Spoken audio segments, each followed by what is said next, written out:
Dahil may attack. Tanggalin ko yun dyan. Ate, sabi ko niya ako ano kasi may atraso kasi ni nanay. Ay, tayo ka lang, tatlo.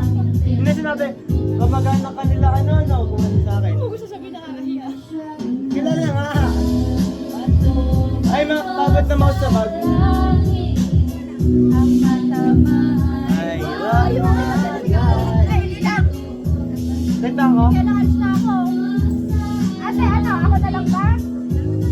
Wait lang. Ay, teka, ipagayabang ko sa akin ni Andres yung ano eh. Yung AutoCAD niya. Papabili ng laptop sa mga 85,000 daw. Eh, MacBook. Huwag MacBook, hindi kaya.